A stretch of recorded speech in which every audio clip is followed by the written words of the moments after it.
Laura, how are you? I'm doing great. How are you? I'm fantastic. I think that I've said this so many times, but I feel like I need an asterisk next to that because of the conditions of the world that we're in right now. And so at the time of our recording, it feels like we're on the hinges of World War III or something. So I say that with all due respect to the suffering that people experience. But um, notwithstanding, I'm excited to have this conversation with you. Yeah, and I'm hoping that I can bring some levity and talk about something that people really connect with. And so one of the things I want to do is I want to understand about the takeaways from your insights on animals to how we can better understand how to one relate to animals but two relate to each other better. And so let's pause that thought for a minute and maybe you can go way upstream and talk about what is a veterinarian and what does it take to work with horses in the elite competitive space, and then just take us wherever you want about your craft. Great. So I think something that I always hear whenever I tell someone that I'm a veterinarian is, "Oh, I always wanted to be a veterinarian." Whether male, female, it doesn't matter. It's across the boards. People have such incredible connection with animals that it's this common thread between us. And um, that was certainly true for me. I loved animals always. And something that I love so much about horses specifically is that there's this freedom, this spirit, this power. And at the same time, when you connect with them as a person, there's this gentleness and trust and relationship that often takes a lot of time to build.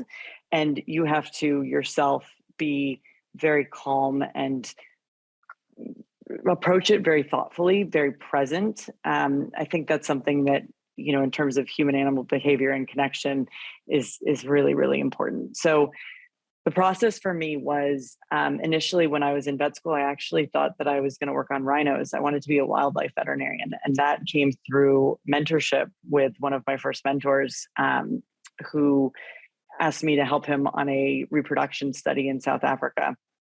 And so I went with him to work on these incredible animals. And the idea was rhinos are partially going extinct because they really don't reproduce fast enough. And there's a lot of, they're very solitary animals to begin with. And then getting them to have a foal essentially is really challenging. So we were there doing a lot of work, finding these rhinos and evaluating them. And it was this absolute, talking again about being super present, because the adrenaline that courses through your body when you're in the brush in the presence of a wild rhino is just unbelievable. And to give you like a little story about this, so one of the veterinarians would go up in the helicopter and he would find this specific rhino that we were looking for and dart it with this very potent anesthetic, that would,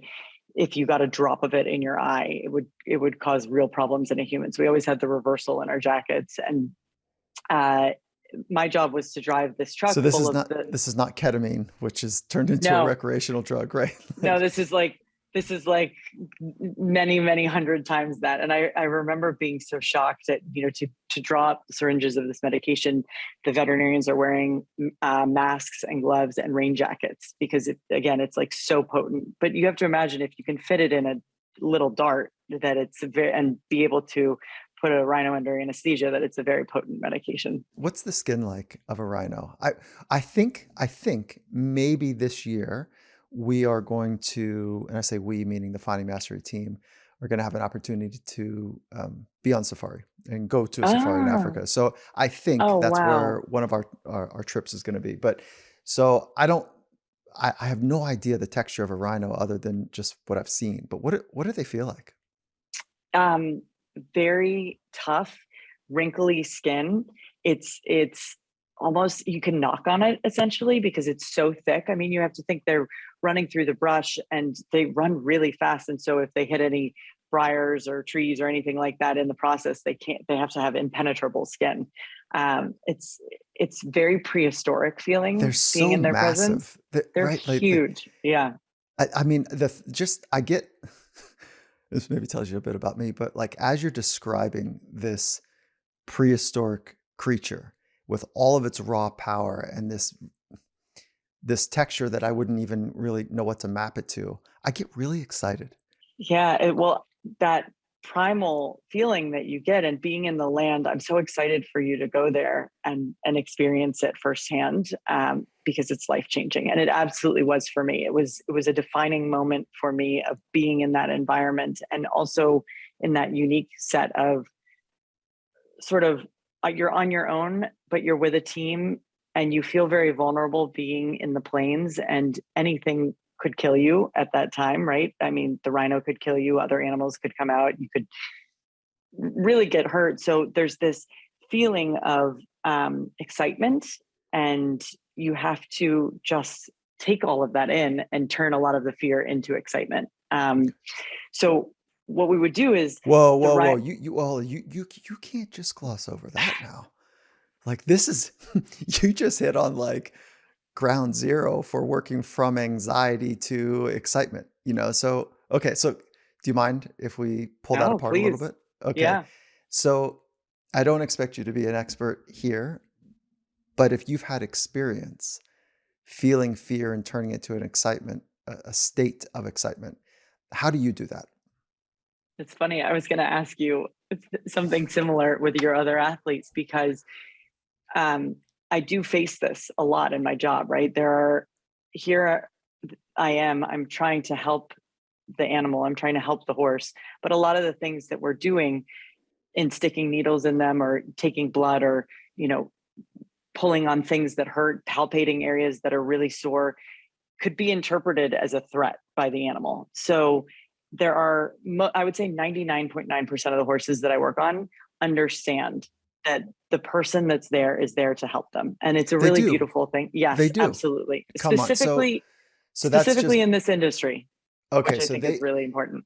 the and there's a difference, let's be very clear, between the equestrian and jumping and dressage and racing, right? We should Yes. probably clarify that. You're not on the Yep. race side. No, no. And what's so incredible about racehorses being 2 or 3 years old, they're very young, they're very hot blooded, they are born to run. And when they hear that gun go off, they are sprinting, right? But that also translates into their relationship with people, I found, just on my experience in the stalls. So there's a little bit more of an element of danger, I think. The horses that I work on are show jumpers, majority. These are horses that are 11, 12, 13 years old. They've been slowly groomed and trained to do these incredible Olympic courses or very high level courses. I mean, some of the horses that I'm working on are jumping 5 feet courses, which is really quite a athletic endeavor. And they're so used to people touching them everywhere and grooming them and palpating their legs that they don't mind when I approach them. And so it's like I was saying, 99.9% of them don't mind at all. I don't feel that adrenaline response. But every once in a while, there's one that's scared. And the whole thing is, how do you approach the horse in a way that creates that bond where they don't feel like they need to wonder if you're going to hurt them or in turn around and try and hurt you.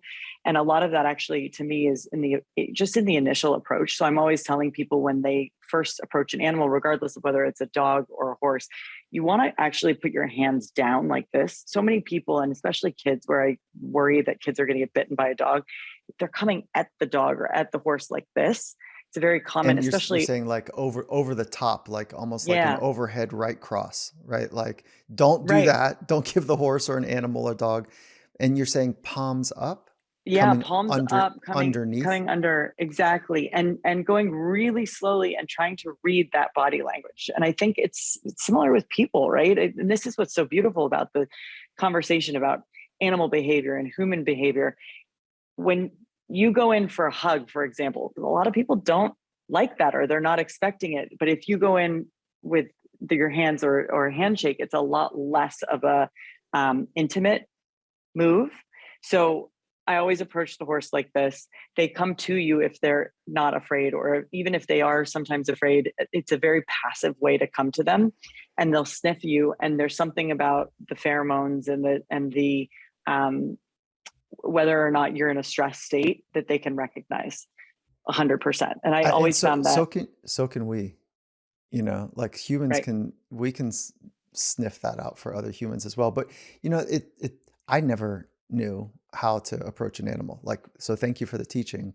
There's an intuitive nature to get down, like say a dog, down to their level. I don't know if that's Mhm. good or not good, because I feel like now I'm a bit compromised if the dog wanted to lunge, so, but maybe I shouldn't be getting down if they're already in that agitated state. But what I love about what you're saying is like palms open, it's like you're giving a gift. The gift is kindness Yes. or affection, but no different than if you're going to give a basket or something like here, like, okay. So that's a nice little framework for a simple framework. Yeah, I love that, giving a gift. And so much of their communication is through scent too. So getting to know you and getting to know who you are. Often, the whole point of putting your hands out is so that they can smell your hands and really understand, what you're about. S- Uh, So are you familiar with the different sensory processing mechanisms, meaning olfactory and as well as like visual versus auditory, touch and tactile, that the olfactory, the smell centers in our brain work at a faster clip than the others? Yeah, no, I right. didn't know that. Yeah, so there's the thalamic gate. It's under 400 milliseconds, 0.400 milliseconds to be able to process visual information. And from the smell sensations, we process faster. So there's an idea that we're constantly smelling our world around us well before we can take in the visual information. And it might sound like those milliseconds that I was just describing, like that's a fast rate, but even faster. Whether it's pheromones or other smells that we're detecting threat, opportunity, challenge versus, danger in our environment. So it's pretty cool. Yeah. I would imagine Yeah. horses are probably a little better because they've got these huge, really kissable, nostrils. Yes. Yeah. Right. Yeah. That's unbelievable. Yeah. And then, but so then let's stay here with the senses for a minute before we go back to the rhinos. Let's stay with this for a minute. To their ears, they can pin their ears back and they can like full not 360, but why do they do that? Why are they able to move their ears all the way around that big dome of theirs? Well, it's people are always saying to me, how do you interpret what's going on with a horse when they can't talk to you? How do veterinarians fix animals that can't speak? And I always tell them, well, they do speak, right? They communicate very clearly through their body language, and that's part of it, right? The ears on the horse tell. Obviously, it's for listening, which is really important when you're. Let's go back to evolution. When you're on the plains trying to assess, okay, is there something that's going to eat me in the woods? I need to be able to listen to some very subtle sounds. So there's that reason for the movement, but also to communicate, stay away from me when they pin their ears straight back. So that's another thing that I always tell people when they're first learning horses. Um, you know, read their body language. Their eyes, when they're stressed, get really big and the whites of their eyes show. I actually have I've started to take some photos of these different facial expressions that horses have, because I find it really fascinating to be able to show people this is a calm horse where their nostrils are not dilated, their eyes are very calm and don't show the whites, in their ears maybe in a neutral position or maybe pricked forward. This is a horse that's upset and pissed off and it's got the ears back and the nostrils and it's kind of looking like this, and maybe it has its teeth bared a little bit. And then there's also just the anxiety look that's very similar, but maybe doesn't have the ears back as much, but definitely the wide eyes. So this helps me to know what state I'm in and what kind of relationship I need and how I need to move with the horse the moment I walk in the stall, right? And so much about being a doctor or being a therapist of any kind is listening and um, observing. And so this is a really important part of my physical exam, even from the moment I see the horse, because I need to know what kind of state it's in. Is it dull and depressed and its head is down and its eyes are kind of droopy, when I know that this is a sport horse that should be up and going and bright and alert? I mean, obviously that's not good. Is it pacing around in the stall anxiously. And again, not something that it should be doing. And so there's a lot of reading body language where they're communicating to me. They're telling me, okay, something's wrong. And there's a list of differential diagnostics that go with each of these kind of body languages, right? Mhm. And same for people, right? If a person walks into a doctor's office really depressed and kind of flushed, you might think, okay, do they have a fever? If they have a different kind of body language, you might put a different list of things that are affecting them. Okay, I want to take a quick little break here to talk about Sakara. I love Sakara. I love what they're doing. Sakara helps me, and hopefully, I hope they can help you live a healthier, a more balanced nutritional lifestyle by their focus, which is delicious plant rich meals and functional wellness essentials to build a foundation for you for radiant health. So, what are the functional wellness essentials? They've got metabolism super powders, they've got plant rich bars, they've got teas, they've got a new functional snack called Super Seed Plus Nut Blends. It's the stuff that you might not normally get, but the bulk of their work is their chef crafted meals that are made with powerful plant rich ingredients, all designed to help boost your energy, support your digestion, curb your sugar cravings. And then, if you're interested in it, which I am too, to help get your skin glowing, they've got you covered there. Plus, it's all delivered right to your door. I know this is going to sound weird, but I look forward to the days that the delivery comes because, like, their food, seriously, it's that good. So right now, Sakara is offering us 20% off your first order when you go to sakara.com/findingmastery, or you enter the code findingmastery20 at checkout. So Finding Mastery 20. That's Sakara. You spell that Sakara, sakara.com/findingmastery to get 20% off your first order. sakara.com/findingmastery. I love them. I hope you do too. And Finding Mastery is also brought to you by Inside Tracker. So, Inside Tracker, they cut through the noise by analyzing your blood, DNA, lifestyle, and fitness trackers to provide you with a personalized, science backed, trackable action plan on how to live and age and perform better. And that's my favorite part. They just don't give you data, they actually provide you with nutrition and lifestyle actionable steps that you can take to live well. So if you missed the recent Finding Mastery conversation with Inside Tracker, I want to encourage you to check that out. It's with Dr. Gil Blander. And so we take a deep dive on longevity and discuss different strategies for living a longer, healthier quality life. For a limited time, Inside Tracker is offering us 20% off their entire store. So if you're interested, it's a great opportunity to get started. Doing this type of analysis, what they offer, is foundational to have a real program to live well in life. So I want to encourage you to go over to insidetracker.com/findingmastery for 20% off. You spell it just like it sounds, inside, INSIDE, tracker, TRACKER. Insidetracker.com/finding mastery for 20% off. And now let's get right back into this conversation. Are you better at reading body language of people because you're so good now as a skill of reading animal language? Uh, I think I have learned a lot of skills that help me. Yes, I don't know that I'm better at reading the body language, but I think there are a bunch of skills from having those relationships with horses that are very stressed that make me better at dealing with stressful situations with people and give me a level of patience and understanding that I probably didn't have before. Because you're Mm. never going to make a 1,500-pound animal do what you want it to do without having some level of trust, right? Or having a lot of trust. Are you familiar with equine therapies? Some of Hmm. the, right. So you Hmm. just walked over one of the gates, which is if a person is depressed or anxious or irritable, or they're working on some sort of mood challenge that they're having, that they can't, the horse will just not trust them. And that person walks up kind of arrogantly or disrespectfully or out of tune or out of touch in any way. And the horse is like, yeah, I'm not going with you. Right. Like this 1,500-pound thing just sitting there, like, no, not until you get your stuff together will I follow you. And it's an Absolutely. amazing breakthrough for folks. I don't know if you've been able to witness it or not, but you've probably seen it a lot with, um, let's call it dysregulated people, where the horses are like, yeah, yeah, you're not going to lead me anywhere.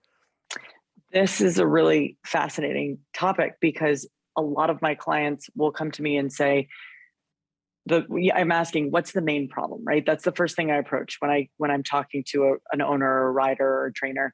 What's your main complaint? And sometimes people will say to me, I can't get the horse to do what I want it to do, and it is acting up. There's a behavioral issue in the horse, right?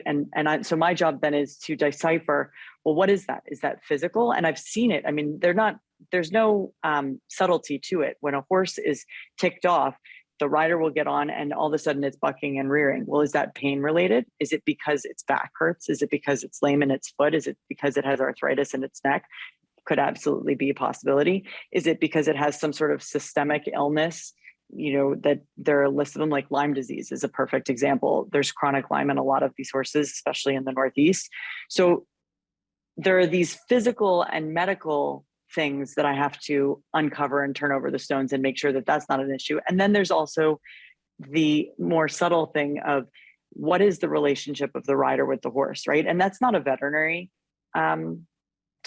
diagnosis. So my job as the veterinarian is to come in and almost give the person permission, in a sense, to work on that relationship, to turn over every stone, make sure that there's nothing physical. No, check the back. No, there's nothing in the back. Check the neck. No, there's nothing in the neck. Check all the, make sure it doesn't have ulcers. Or maybe you find something, right? And maybe that gives a justification. And I certainly have found that the horse has terrible ulcers. And because of that, every time you ride it, when the gastric juices are sloshing in the stomach, the horse gets ticked off. Well, of course, that makes a lot of sense if they have really bad ulcers. But let's say you find that there's nothing there, then I'll go to the client and I'll say, look, I really haven't found anything. The other options that we can work on are, how do you get the behavior, that relationship, that behavior, how do you work on that? This is awesome because this is like, in some respects, the oh essential challenge for the human experience is that we first blame the other. So I'm talking about the rider. Okay. I just can't get the person, the horse, to behave the right way. It must be their fault. Well, okay, well, what do I do now? Well, it must be medical, right? And then there's a medical workup. And then at the end of that, if there's no diagnoses or no differential diagnoses, then it must be psychological. Well, hold on a minute. Like, what if we just, I'm laughing because what if we just actually did it in the order that, hold on, let me pause. There are reasons that people are in pain from a medical perspective. Clearly understood. I'm not confused there. But what would happen if people took inventory first and said, what's my role in this? Do I have a role in this? Maybe it's not the other. Maybe I'm stressed out. Maybe I'm being prickly. Maybe I'm dysregulated. Maybe something, like explore interrogate with a sense of kindness about your inner self. And interrogate's too strong of a word, right? That's too strong of a word. The idea is like to really look within, to say, what is my part in this relationship with experience and this relationship with others? And if we could start there, how about it? Wouldn't that be great? So when you're called in, they've already gone through a sophisticated scan about, like, okay, I think that I might be a little anxious and depressed or something, and I need to work on some of that. But I also think that there might be an ulcer, or there's something with the back or the foot or whatever. Wouldn't that be great? Yeah. And I have found in probably as many cases that there is something. And then the client, the look on their face when I am able to diagnose something, especially if it's subtle, right? I have a perfect example of one. We had this horse that was so lame. I mean, just dragging its leg, and it had happened overnight. There was no reason for it that we could find. I go over the horse. I can't find any. There's no heat. There's no swelling. When he stands there, he looks perfectly comfortable. And usually, if they fractured something, to be this lame as he was, they're in distress. Right back to that behavioral reading their face. He's totally fine eating in the stall. He walks sound. You trot him, he is dragging his leg. And so I went through the normal that a sports medicine veterinarian does in terms of trying to diagnose what was going on. You block them, which is essentially where you're using an anesthetic to make sure that there's not a lameness in a distal limb in a foot. Nothing. I x-rayed him just to make sure, nothing. We even sent him for a bone scan, which is basically nuclear radiography, where you it's very similar to a PET scan in humans. Nothing. The chiropractor came out and he worked for 1 hour on this horse. And this is also what's so beautiful, right? These clients and these horses are of a level of sophistication and sport where people recognize that there's a whole village of medical care and different kinds of working with their physiology to make them better. So the chiropractor works on this horse for 1 hour. He locates this one area of pain, which I had felt there was a little bit there, but it wasn't that dramatic. It was miraculous. I'm actually going to send you the video at some Wait, point because, I need to see this because first yeah, of all, like a Cairo for a horse. Come on, really? no, no, I Like mean, I can't even get my arms around like how that would actually work. But I understand. I understand that these are beautiful animals, and most of the horse owners have great resources, especially in the competitive sense or competitive arena. So, but how do they work? How do you adjust a horse? how do you adjust a horse? So it involves, in this case, lifting up the hind leg. And again, this is all about trust, right? Your horse is allowing you, and it's painful because you know it's limping. So there's got to be some level of pain there. Lifting up the leg and pushing it with your whole body so that it hops. And this requires a lot of teamwork between you and your horse, right? The horse has to trust you that you're going to hold it in the right way. You have to believe that the horse isn't going to nail you, and so you make the horse hop and it adjusts the pelvis. And then you literally palpate and manipulate the back. And I always love to draw the parallels between, and you have perfect experience with this, with working with the Seahawks. It takes a village of people, medical professionals, to make each of these athletes the best that they can be. And that doesn't just mean, oh, eat well and, go to the doctor and get the arthritis x-rayed and injected. It also means stretching and physio and band work and, maybe acupuncture and all of these sort of adjunctive things. It is exactly the same with this sport horse. And so Mm. this chiropractor adjusted the back, and I watched this horse trot off perfectly sound. And it had been crippled an hour before. It was absolutely a miracle to me. But it also, I think, highlights there's this relationship with the horse and the person that you're trying to read all of that body language. You're trying to see what's going on with it, and hoping to get to this positive outcome. Mm. Yeah, nobody does it alone. Whether it's a extraordinary horse, animal slash human, it's life is too multifaceted, multidimensional, complicated to think that we can go it alone. So nobody does it alone. Individual athletes, individual contributors at work, um, single parents, there are folks that are intimate to the becoming. And so, yeah, I'm glad you brought that up because I'm going to sound like I'm outside of the circle. If I and people inside of, whatever community don't have a sense of seeing and belongingness and complementary skill sets, it's really hard. And the research is quite clear that relationships are at the center of fulfillment. And Mm. so we not only need each other from a complementary skill set standpoint, but also from a being seen and seeing others standpoint. So that's why, that's one of the reasons I wanted to have this conversation is to learn from a expert perspective how you see and how they see you, how to relate. The other thing that I wanted to better understand from you is this unique relationship between rider and horse. So we're talking about the relationship between the physician and the horse, and that's built on trust. That's built on a sense of they are part of a community and you're a familiar community member and you're there to help. And I would imagine that's because not every time you walk up to them, you're sticking them with a needle. They would learn very Right. quickly not to trust you. Like Right. this person brings pain. So you're probably tripling down on kindness on a regular basis prior to having to put the animal in a compromised situation. But I'm just guessing. Absolutely.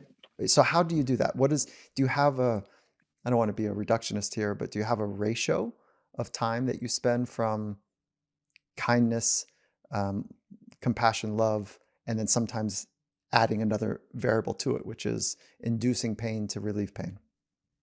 Yeah, absolutely. I luckily the vast majority of the horses that I'm working on don't need a lot of sort of negative associations, right? Um, I'll walk you through a physical exam that will give you an idea of this, right? So I approach the horse. I'm looking at the way that it looks in the stall. We bring it out of the stall, and I do a very specific, every horse exactly the same evaluation of all of the muscles, the neck, the shoulder, the feet, the legs, everything. And in that, I'm feeling, is there any heat? Is there any soreness? What's the range of motion of every joint? I'm pulling the leg forward, like, you could pull the leg and stretch the shoulder and the neck, and they communicate to me. And also, I think it feels good because think about when you go to your trainer, or when if anyone has ever had sort of an experience with a trainer or a masseuse that is stretching you while you're being evaluated, it feels really good. I kind of call it horse yoga Mm. because a lot of them lean into it. And so that evaluation, even though for me it's medical, I do think it's most often pleasant for them. And they'll start to chomp their gums and like move that, and that's actually a sign in horses of relaxation and enjoyment and endorphin relief.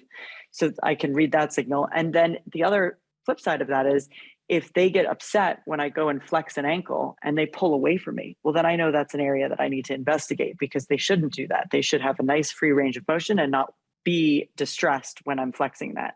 And same thing with pulling their legs behind them and stretching it. A lot of these horses will get lower back soreness or SI soreness because they're jumping such huge jumps. So I'm pulling their legs back behind them, and that can be very enjoyable if they're not sore. And if they are sore, then they're resistant to me, and I can feel that. And the other thing is, I know these horses so well because it's the same patients every time. So I follow these horses through the circuit. I'm down in Florida now because that's where they are.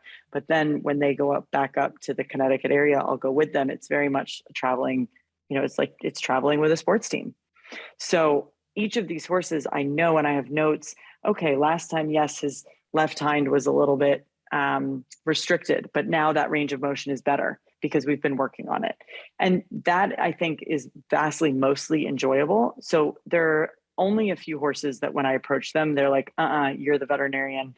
And I have had a couple, and it can be, again, it can be very scary for me too, because if that horse spins in the stall and turns the other way and is only putting its butt towards me, it's a very clear communication: do not come in here, and luckily that's the rarity. And I think that's because so much of the exam is just maintenance. It's evaluating on a regular basis as a sports medicine professional would in any other team, to make sure that that player or that athlete is holding those different areas that are chronic issues, and just always evaluating until you get to a moment where you say, okay, this is different than it was last time, and it's better or worse. And if it's worse, what's the maintenance plan that we can come up with to make this horse jump as straight as possible and be as comfortable as possible? Because I keep going back to, if it's not comfortable and the horse does not want to do it, you're never going to make a horse that doesn't want to jump. It's just not possible.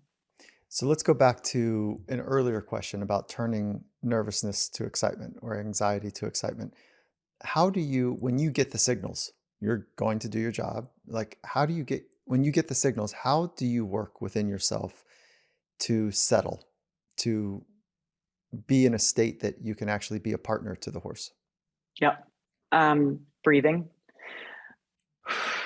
I mean, just a couple of deep breaths really helps. And I lean into them actually because I'm actually safer being right up next to the horse if the horse jumps quickly, because my body's right there. And so back to your earlier comment about how our primal nervous system can activate a lot faster than the thinking, Hmm. the conscious thinking. If I'm right up next to them and they move quickly, then I will automatically be able to move faster.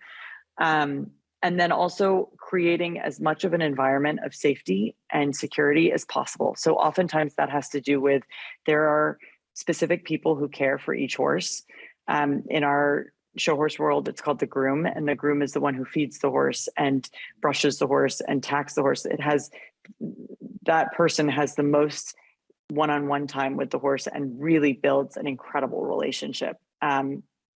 So I will call that person in and say, hey, please help me to make sure that the horse knows that it's safe, and also to try and keep me safe. And that is invaluable. Like if that, for that example where I told you where the horse is spinning around and facing its rear end towards me, I will not go in that stall because it's telling me, don't come in here. I will then ideally have the person who that horse trusts go in and put the halter on and bring it around. And then I can introduce myself and really say like, hey, I'm not gonna hurt you, you know? Are horses predators or prey? They're prey. Is that Pray, right? They're pray. prey. Yeah. Absolutely. Yeah. And they've been around for is does 40 million sound do I have I'd that have to right? look it up. Yeah. I'll look that up. Yeah. I mean, well, I don't have the math right on that, Yeah. but they've But a been around long time. a Yeah. lot longer than us. Right. And so how have they figured out how to be primarily prey and to still be here? Like, how would you suggest that that's worked out for them? Herds. I mean, going back to community, right? Uh, there's strength in numbers. And I think being in a group and following a leader that they trust helps to make good decisions. And the ones that didn't have that are not here. And then also, I think the relationship with humans, right? Because, like we talked about a little earlier, um, horses are the only athlete that have this kind of relationship with a person, right? Where the person is the athlete, but the horse is also the athlete. And I think that's spectacular Yeah, so because that relation yeah, I love those 2 responses. The basically, the herd and the relationships with not only th other horses, but with humans. I love that. Now, okay, this is gonna kinda bring us back over to, rhinos eventually, but how come we don't ride zebras or like, they look the same, and I do wanna ask you if they're black or white. Like, I do I do I would love that debate settled, from the expert, but, like, how come we didn't domesticate or work well with zebras? personality, they're different. They are more feral and less domesticatable. It's just, why don't we have wolves in our house, right? They're so similar to dogs, but they're not dogs. So it's you could say the same thing about lions, right? Why don't we have lions? Well, some people do, but they should not. Mhm. Um, it just is. Yes, they're so similar. They're of the same genetic background, but the personality is not the same. Got And it. it does bring me actually back to rhinos, because the different species of rhinos have different levels of um, flight or fight response. And so the ones that we worked on in South Africa, the black rhinos and the white rhinos, tend to be a lot more not have a relationship with people. They don't want to be near people. They do not view people as, they do not cohabitate with people in any way. Whereas the rhinos in Indonesia, the Sumatran rhinos, it's much easier to develop a relationship with the Sumatran rhino than it is with a black or white rhino. And I actually worked on rhinos in Sumatra, and so I got to see that firsthand. And it made working on them from a veterinary perspective a lot easier, because in Indonesia, there were these huge, massive reserves, sanctuaries for the Sumatran rhinos that are so the rhinos can be in their natural habitat. But then they will also back themselves into stocks, essentially, and the keeper can feed them fruit. And you can do the ultrasound exams that you need to do while the rhino is totally awake, not anesthetized, and will literally allow you to do it. Um, and then goes off and is completely wild, right? The difference I think here is just to clarify that it's not a zoo. It is absolutely in the wild habitat, and hundreds of acres of it. But there is a difference in the personality of that Sumatran rhino that allows it to have just an edge more of domestication, or that's the wrong word, but relationship with humans, trust with humans, than a black or white rhino does. Okay, I wanna take a quick little break right here to talk about Joovv. When it comes to technology geared towards human flourishing, Joovv is one of my favorite companies. They are leading the way when it comes to red light therapy. It's something I use nearly every day from home, and they are absolutely on it. Joovv utilizes red and near infrared light to stimulate the mitochondria in your cells to help you produce more core energy, which in return boosts performance and recovery as well. So there's been some interesting research that I want to encourage you to check out, where red and near infrared light are involved in supporting mental acuity, better sleep, healthy skin, and those are just to name a few of the common benefits. The way that I experienced Juve is it's not that you get on front of the panel and all of a sudden you're like, oh my gosh, I feel amazing. This, just like everything, it takes time to be physically fit. It takes time to be mentally fit. But this is a relatively passive engagement that you use to support your cellular structure. And then what I do is, so I've got 10 minutes on the front of my body, 10 minutes on the back of my body. That's how I do it. And then I stack either meditation or breathing with it. So you can learn more about how you might want to use this and the benefits of light therapy by punching over to joovv.com/finding mastery. So the way you spell that is joovv.com/finding mastery. And then you can get all the access to some of their research and an exclusive discount when you head over to that link. And Finding Mastery is also brought to you by Masterclass. So with Masterclass, you can learn from the world's best minds anytime, anywhere, at your own pace. They have over 100 classes from a range of world-class instructors that you've likely wanted to learn something about how they think about the world and how they think about their craft. And I've loved my experience taking countless classes over the past few years. And one of the recent ones that I enjoyed was with John Kabat-Zinn. Now, he was on our podcast recently. He's amazing. This class is wonderful.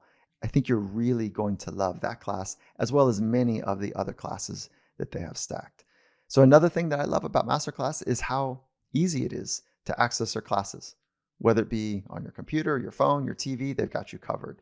And they even have a new audio mode that you can listen to your car while traveling. Highly recommend you check out what Masterclass has to offer.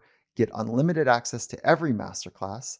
And as a Finding Mastery listener, you also get 15% off an annual membership. So go to masterclass.com/finding mastery. Again, that's masterclass.com/finding mastery for 15% off Masterclass. With that, let's jump right back into our conversation. And how many rhinos, I guess, are they called species, or is it, what's the right language I'm looking for? Like Yeah, denominations, that's not the right word. How many there different there are types of five. rhinos are there? There's 5 different types of Five. rhinos. Yeah. And And they're all very are all of endangered, them? unfortunately. Yeah. And is the number one predator human? Yeah, Yeah. 100%. Jeez. And what Because people happens still is for believe the, that there's power in the horn. and there isn't. You're going to confirm that? No, I mean, Yeah. ultimately, I think this sadly comes down to a socioeconomic problem, right? Mm. Because easy for me, and I think for people in the US, especially, to have a judgment about poaching a rhino. But I have been there and I've seen it. And I've seen the level of poverty that these people, a lot of people live in. Um, and it gave me a sad understanding of why it happens, right? I think that's the point, is not that it's, of course it's terrible. It breaks my heart that the rhinos are going extinct. Um, but if we don't fix the socioeconomic problem first and the poverty problem, you can't save the animals. And I And think that's really, I beautifully, sensitively explained. So thank you. What happens if the rhinos go down? What is that 2 to 3 order magnitude um, that takes place? If we lose the rhinos, then what happens? I think it's an indication of the trend that we're going in, right? And the um, conflict between animal and human. And you see it also in the elephant populations, where there are conflicts between the farmlands and the elephants that are eating the farmlands. And they don't know that it's farmland, but they are indeed ruining the crops and going on so then you have these whole programs of relocating entire herds of elephants to keep them safe and to put them back in a place like a huge park where they're safe and they're not going to be interacting as much with the humans.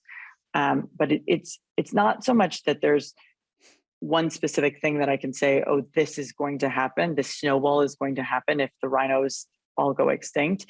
I think it's more of we are not doing a good enough job of fixing the main problems. And it is not going to end only with rhinos. It's going to continue on with all of these conflicts between humans and animals. And going back to horses, right? We have such a beautiful relationship with so many animals. I would love to see us be able to come up with strategies to continue to preserve a lot of these wild species. And then how many types of horses? I know we're toggling back and forth, but how many types of horses are there? If there's 5 types of rhinos, how many types of horses? I actually don't know the number. There's a lot. They're There's a called lot. breeds. There's a Breeds. lot. Mhm. The breed that I mostly work on is called a warm blood. So you have hot blooded horses, which are the Arabians and the race horses. And it makes sense that they're hot blooded, right? They're racing. You're thinking of long distance endurance races. That's an Arabian horse. You're thinking of thoroughbred racetrack, hot blooded horse. Then there's the warm blood, which is in the middle, which is bigger, stronger, stronger in a different way, less fast, less quick, not so much of a sprinter, but more power.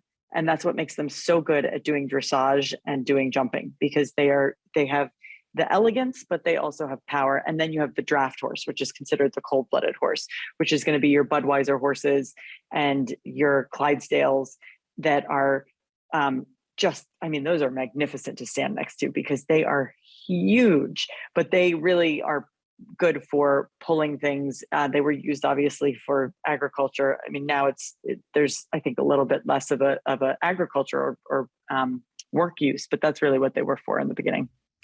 And then in show jumping, are those horses as a trend, are they getting bigger or smaller? It looked like there was very few big horses in the last Olympic Games, but the big ones stood out like, wow. So I don't, is there a trend that's taking place in the sport? I haven't noticed one, but one of the things that I find really incredible about the sports, especially, you look at the Olympics of show jumping and dressage, and it doesn't matter if the rider is male or female, and it doesn't matter whether the rider is older or younger, and it doesn't matter if the rider is tall or short, because it's all about the relationship and the synergy of that rider with that horse. And I think that's spectacular. And who's in charge? Is it the horse? This It's 1,500 it's pound. both. So, but You like you can't have one without the other. You really can't. I mean, obviously, equal partners, you would say equal partners. in a lot of ways, absolutely, and because the rider is showing the horse where to go, but the horse has to carry the rider. The horse has to make the decision. Yes, I'm going to jump this enormous thing that you put in front of me. Sometimes that, I look at these jumps and I'm like, oh my God. I'm astounded at their athleticism and their excitement to do it. And this is the other thing that, sometimes people ask me, oh, is it cruel to jump horses? I don't think so at all, because they would not do it if they didn't want to, or if they couldn't do it. And I've also seen that where the horse gets to a point where physically it can't do it, or mentally, going back to mental, like it does happen. The horse just doesn't want to do it anymore. Fine. That's the exception to the rule. But the vast majority of these horses that you see that are successful are looking for the next jump, just like I the athlete is. I love that. And it brings me to the thought that I don't understand. I don't understand. It makes me angry when I hear that horses are put down. And it's not out of compassion and naivete. Like I don't understand what the horse is going through, but help me understand that. Put some Yeah, perspective of why do of we course. put a horse down if I get the leg because the pain is so great, I think, and they can't walk around on 3 legs very easily. So, listen, I'm really sloppy here, but it makes me crazy thinking about having to kill an athlete. Like we Yeah, wouldn't do yeah, that, but we do yeah. that to No, these horses. So help me yeah. understand this. And I love that we're talking about this, because I find that the veterinarian often has a really specific um, perspective on it, which is, obviously, I was born to help animals. That's my passion. That's my purpose. So the idea of having to euthanize a horse because it's gotten hurt or broken a leg is horrifying, right? What that comes down to often, and um, let's take the example of a horse breaking its leg, which thankfully in this show jumping world is a rarity. Depending on where it has broken the leg, you cannot, because they're prey animals, You can't tell them, hey, if you just stand quietly in this stall for 3 months and stay on bed rest, you'll heal and you'll be perfect, which is the case. If you could get them like a person, like, your son or your daughter or your friend or whatever, and you could say, hey, just do what the doctor says. Don't go out, run around, rear up, jump on things, just chill for 3 months. There's no way to communicate that, right? And yes, we try. There are levels of sedation that we try to get them to stay calm. But horses are used to being out, and they're used to being mobile, and they're used to being free. And so there's only so far that you can push their personality outside of their base nature. And that's where a lot of this comes from, is that we know if they fracture at a certain level, the higher, the worse it is, right? Because lower down, you can cast it, you can immobilize it. Like if they break, for example, the smallest bone in their foot, it's actually not, it's very fixable. Maybe they won't jump again to the degree that they did, but definitely they will live. If they break their femur, you can't cast the femur in the horse because it's just so huge. And the weight of the animal, again, going back to, they're somewhere between 1,000 to 1,200 to, the big ones are 1,500 pounds. The weight of the animal, it is too much for the casting material that we have, right? A cast will work on a person's thigh, but it doesn't work on a horse's thigh. And then also we even have slings where we can try and hold the horse up with a sling so that it can move around in a stall and have a little bit more mobility. And there are cases where this works. But it's a really hard challenge. And the worst thing is to watch a horse suffer in a stall, right? And be so distressed and anxious and have this level of, it's just not natural. And that's where it comes from. In the performance world, there has been breakthroughs that humans have been using that veterinarians and others use with animals, horses in particular, because of kind of the access and so, let's just call it the access, I guess. What are some of those breakthroughs are not healthy, but they've been performative, and some have been actually meaningful. So, what are some of the advances that you're seeing in animal care that Hmm. could maybe one day trickle down into, enhancing the wellness and or performance of humans? Hmm. Um, well, the number one thing that we've seen that I love to utilize for our patients is biologics, right? And what does that mean? So that means something that is coming from preferably your own body. So something that's coming from the horse's body. And that would be for me mostly PRP, which is platelet rich plasma, and stem cells. And these are being used, if you ever had a friend or an athlete that had really bad arthritis, it's likely that they had their knee injected with PRP or stem cells. And so that is awesome to be able to use in the horse because there's no drug in it, right? There's no steroid in it. There's no created drug. It Is the is literally US from. is the US good enough?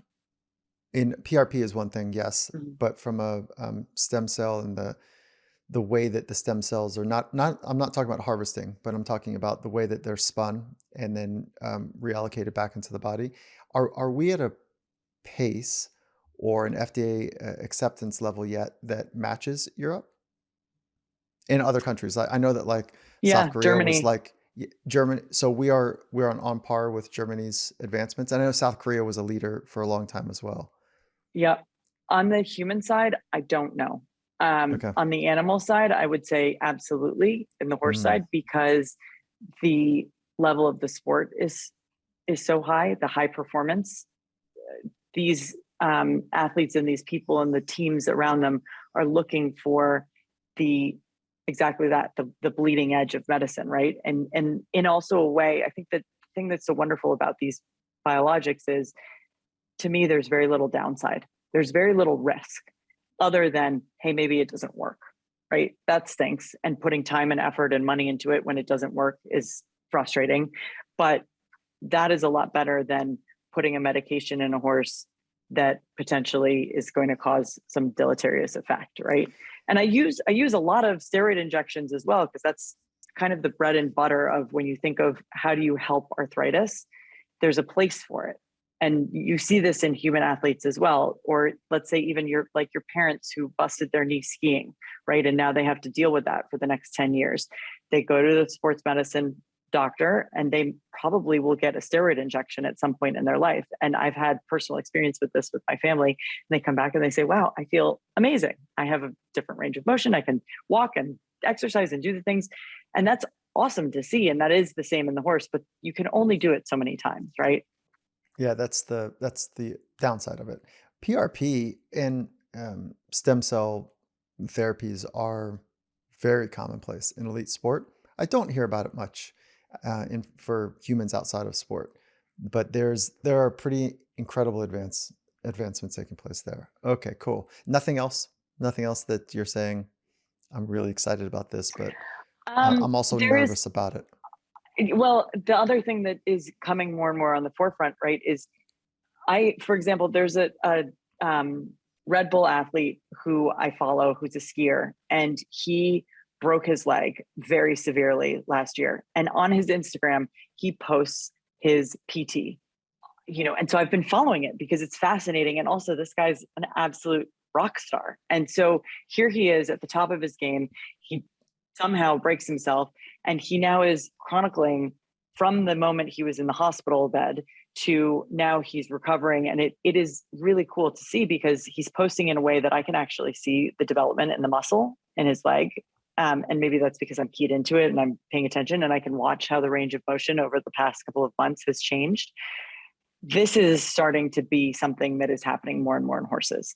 Before, what people would do when you had a tendon or a ligament injury is they'd say, okay, turn the horse out for 6 months or a year, right? And just let time, and they would call it Dr. Green, which is grass. And they would say, let time and just turn out, cure it. And oftentimes that will work, or it will work to a certain degree. But what you find is if you don't address a severe injury in a certain way, you're much more prone to have scar tissue develop as essentially like a callus or a band-aid on a tendon.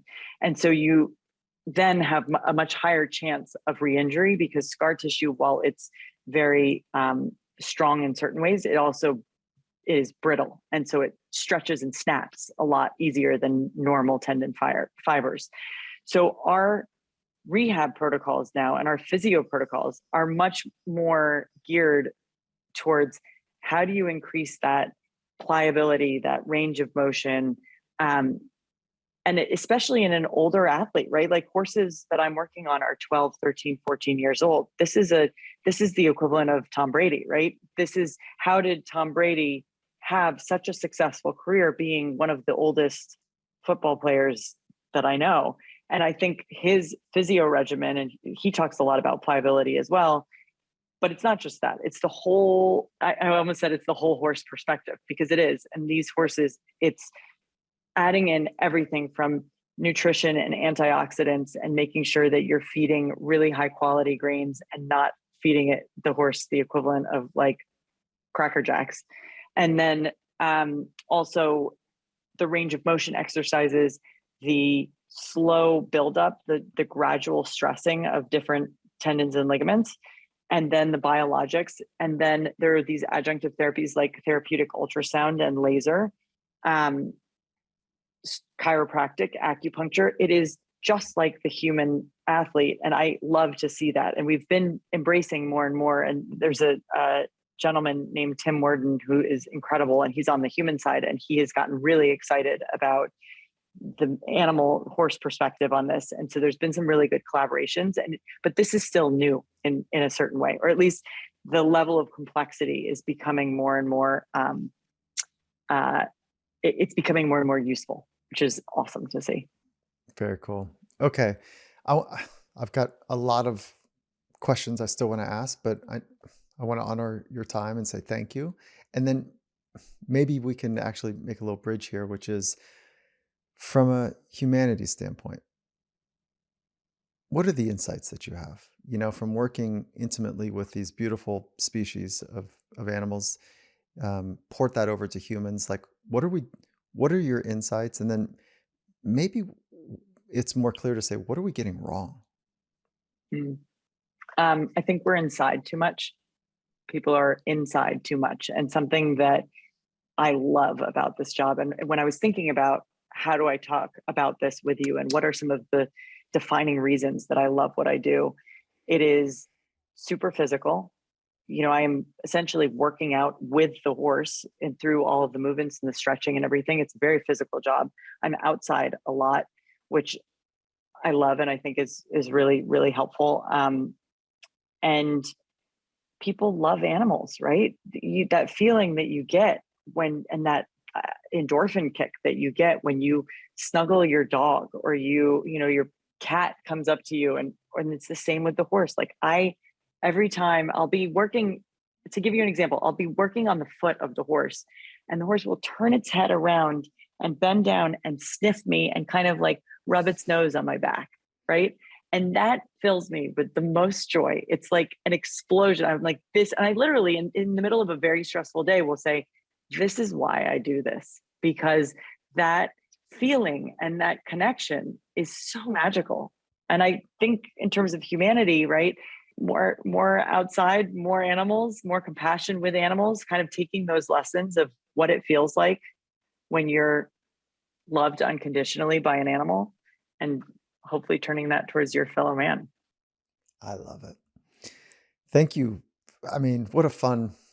I haven't been exposed to anyone in your profession, and so thank you for sharing the insights and the practices and the whole thing. And I guess we can't really leave until we figure out this debate.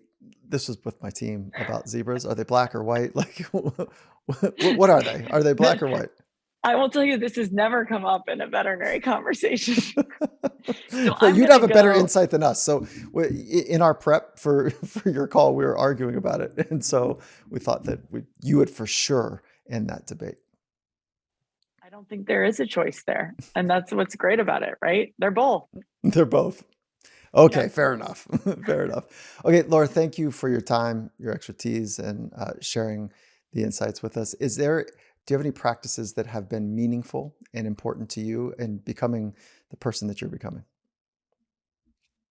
Um, Paying it forward, I would say, is huge for me. I gained so much from mentorship, and I am where I am because of my mentors, both in the conservation medicine and men in the horse world. And I love mentoring people. Mostly it's pre-veterinary or veterinary students. And I have a lot of veterinarians that come that want to learn our techniques. And when you watch someone and their eyes light up and they get it and they learn something new, oh, that's fantastic. Awesome. Thank you. I'm wishing you the best and looking forward Oh, to the next time we connect. Yeah, it thank was you. so wonderful to talk to you. Thank you so much for having me on the podcast. Oh, absolutely. And then where can we drive people? Is there a place on social that you would prefer? Yeah. So I have a strong Instagram account that I love to post things, and I love when people ask questions. So please feel free if you have any questions. It's at Dr. Laura SG, and that's Dr. Laura SG. And Laura, LauraSG Yeah. for your hyphenated last name. And Yes. do you go by Stokes Greene? Yes. Yeah, Yes. perfect. Okay. Listen, thank you again. And looking forward to following you on social more. So thank you. Awesome. Thanks. Talk to you later.